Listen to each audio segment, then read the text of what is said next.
Welcome to World War II Chronicles, a weekly tribute to America's fighting men and women in commemoration of the Second World War. These programs are narrated by Ed Herlihy and are based on the news broadcasts of the war period from the recorded sound collection of the National Archives in Washington, D.C. We assure you, everything you are about to hear is true. And so, we ask you to spend 30 minutes with us, facing quietly and without passion or prejudice, a danger which threatens all of us.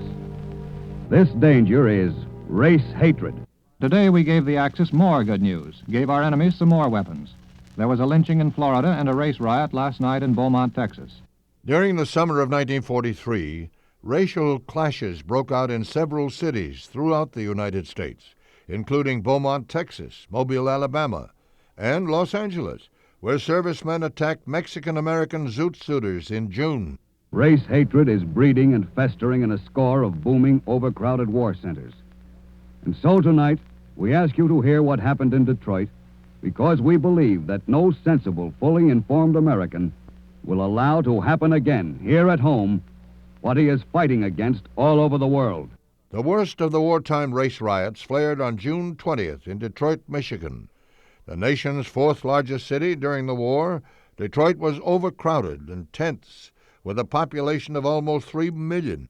Governor Kelly of Michigan has ordered martial law in Detroit, where race riots have killed 11 men and injured more than 500 since last midnight. Martial law will take effect at 10 p.m. Eastern Wartime. By the time the riot was quelled, over 30 people were killed, 700 injured, and $2 million worth of property damaged. In Congress today, a delegation of war workers from Michigan placed the responsibility for the race riots in Detroit squarely in the laps of congressmen who have refused to face the problems of wartime living conditions. New York City was the site of the next major disturbance, when on the night of August 1st, 1943, 5 men died and more than 450 were injured.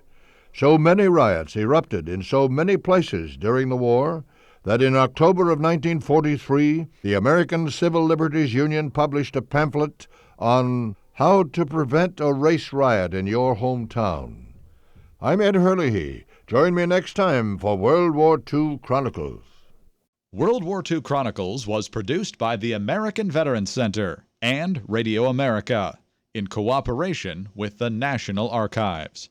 To listen to more episodes, subscribe on iTunes or visit AmericanVeteransCenter.org. We need your help to keep the legacy of our World War II generation alive. Visit AmericanVeteransCenter.org to make a donation to support World War II Chronicles and the ongoing work of the American Veterans Center.